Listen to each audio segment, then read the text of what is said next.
Hello guys, welcome to my YouTube channel. दोस्तों, आज की इस वीडियो में मैं आपको बताने वाला हूं पालनहार की पेंशन के बारे में।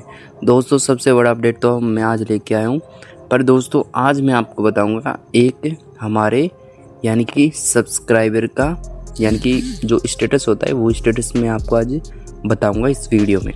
तो सबसे पहले दोस्तों रिक्वेस्ट करता हूँ कि आप वीडियो में नए हो तो चैनल को सब्सक्राइब कर लीजिए, वीडियो को लाइक कर दीजिए। तो दोस्तों आज की वीडियो सबसे बेस्ट इंपॉर्टेंट वीडियो है, जिसमें दोस्तों आपको बताया जाएगा कि आपकी पालनहार की जो पेंशन होती है वो किस कारण और किस वजह से नहीं आ रही है। तो सबसे पहले दोस्तों देखो, मैं आपको बता देता हूँ कि क्या होता है कि आपकी जैसे कि पेंशन मान लो, जैसे कि मैं आपको 2026 का पेमेंट बता देता हूँ। जैसे कि 2026 है तो 2026 में जो भी, जैसे कि मान लो मैं आपको बता देता हूँ, ये दो पेमेंट है। एक तो जनवरी यानी कि फरवरी, और ये जनवरी यानी कि जनवरी एंड फरवरी। तो देखो क्या होता है कि ये दोनों पेमेंट जो है ना, इनका तो बिल बन चुका है और ये भेज दिया गया है फॉरवर्ड टू ट्रेजरी ऑफिस। तो दोस्तों ये क्या नाम से आपका जो बिल है 2 महीने का पेमेंट है, तो इसे क्या किया गया है, इसे bill forward to treasury office में भेज दिया गया है। अब इसका आपका पेमेंट जो है ना, यानी कि लगभग, यानी कि इसमें क्या होता है कि 1 से 2 दिन लगते हैं। कितने दिन लगते हैं? 1 से 2 दिन। तो क्या होता है कि आपकी पेमेंट जो है ना अभी किस कारण नहीं आ रही है। जैसे कि बिल बन जाता है ना, जैसे कि मान लो अपना ये जनवरी का बिल तो बन चुका है, फरवरी का भी बन चुका है, तो इनकी पेमेंट 1 से 2 दिन के भीतर आपके खाते में ट्रांसफ़र होती है। पर इसका कारण क्या है कि आपके खाते में ट्रांसफ़र क्यों नहीं होती है, तो इसका कारण भी मैं आपको बताऊंगा इसी वीडियो में। बस वीडियो को स्किप नहीं करना, वीडियो को एंड तक आपको देखना है। तो देखो क्या होता है कि कारण यही होता है कि लगभग जो बच्चों की पेंशन होती है, यानी कि आपको पता होगा, देखो मैं आपको बता देता हूँ सबसे इम्पोर्टेंट बातें, तो मैं आपको बता देता हूँ कि अपना जैसे कि 2025 था, यानी कि 2025 था, 2025 एंड 26 इसका एक सत्यापन होता है। क्या होता है? नवीनीकरण बोलते हैं उसे, ठीक है? क्या बोलते हैं? नवीनीकरण बोलते हैं 2025 और 26 का। तो ये नवीनीकरण करवाना आपके लिए बहुत महत्वपूर्ण था। जो क्या होता है कि बच्चों ने नवीनीकरण तो करवा लिया था। क्या करवा लिया था? नवीनीकरण तो करवा लिया था।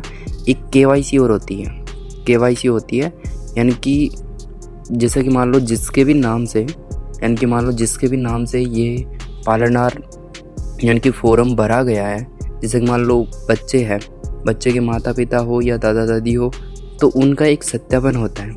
क्या होता है कि एक सत्यापन होता है, यानी कि आँखों का जो होता है ना, यानी कि आँखों का, यानी कि आँखों की केवाईसी होती है या फिंगरप्रिंट की होती है, ठीक है? यानी कि फ़ोटो से भी हो जाती है। वैसे आप फ़ोटो करके, यानी कि एक फ़ोटो चाहिए, फ़ोटो से एक वो होता है अपना, यानी कि एप्लीकेशन स्टेटस जो होता है वो आपको सबमिट होता है। तो क्या होता है कि उसे करवाना आपके लिए बहुत महत्वपूर्ण था। तो वो आपने क्या किया कि आपने सत्यापन तो करवा लिया ई मित्र में जाकर। तो ई मित्र में जाने के बाद सत्यापन तो हो चुका है, आपका नवीनीकरण तो हो चुका है, बस आपकी एक आँखों का वेरिफिकेशन होता है, यानी कि फ़ोटो का वेरिफिकेशन होता है, वो आपने नहीं करवाया। और इसी कारण से दोस्तों आपकी जो पेंशन है वो आपकी पेंडिंग रहती है। यानी कि फिर वो आपने कब करवाया? वो आप करवाते हो नवंबर दिसंबर में, तब जाकर दोस्तों आपकी पेंशन आपकी पेंडिंग में चली रहती है। अब देख सकते हो इनकी पेमेंट मैं आपको बता देता हूँ। अब इनका नाम तो मैं लूँगा नहीं, पर ये चेक करके देख लेंगे किन का पेमेंट है। अब ये देख सकते हो इनका bill forward treasury office, bill forward. अब इनका एक पेमेंट है जो बिल जनरेशन BSSO बता रखा है, एक तो नवंबर और दिसंबर का पेमेंट जो है ना, बिल जनरेशन BASSO। अब इसका मतलब होता है कि अभी इस पेमेंट को जो है ना अभी जनरेशन किया गया है, इस पेमेंट को जनरेशन किया गया है, अभी ये फॉरवर्ड टू ट्रेजरी ऑफिस में नहीं भेजा गया है। ये ट्रेजरी ऑफिस में भेजने के बाद bill forward to treasury office इस प्रकार से आपका स्टेटस होगा, ठीक है?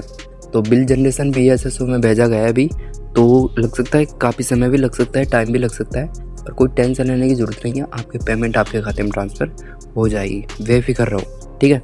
जिसका भी पेमेंट जो है ना इस प्रकार से बता रखा है, यानी कि bill forward to treasury office, तो ये आपका पेमेंट जो है ना, मेरे हिसाब से तो किसी किसी की तो आ जाती है और किसी किसी की नहीं आती है। अब ये स्टेटस में इसलिए लेके आया क्योंकि मेरे पास बार बार कमेंट आ रहा था कि सर हमारी पेंशन नहीं आ रही है और किस कारण से नहीं आ रही है। तो कारण यही होता है कि हम गलत, यानी कि गलत टाइम पर नवीनीकरण करवाते हैं, तो इस वजह से आपकी पेंशन जो है ना यानी कि वो हो जाती है, यानी कि कैंसिल हो जाती है।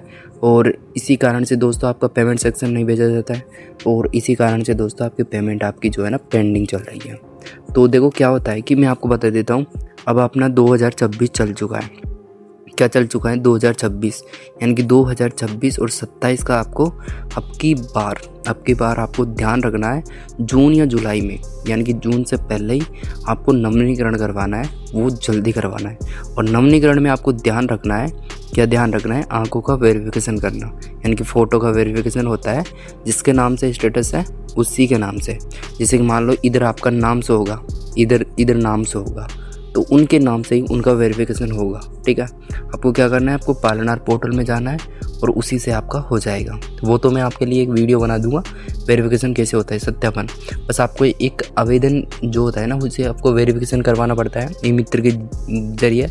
और फिर आपका जो है ना एप्लीकेशन सबमिट तब होता है जब आप आपकी पेंशन जो है ना, जैसे कि मान लो किसी की पेंडिंग में चली हुई है, वो सब पेंशन आपके खाते में ट्रांसफ़र हो जाएगी। बस कुछ समय आपको वेट करना होगा। ठीक है, और इसी प्रकार से दोस्तों मैं आपको हर एक तरह के अलग अलग वीडियो लेके आता रहूँगा। तो दोस्तों ये वीडियो आपको अच्छे लगे ना, तो वीडियो को लाइक करना है एंड चैनल को सब्सक्राइब करना है। मिलता है आपको नेक्स्ट वीडियो के साथ।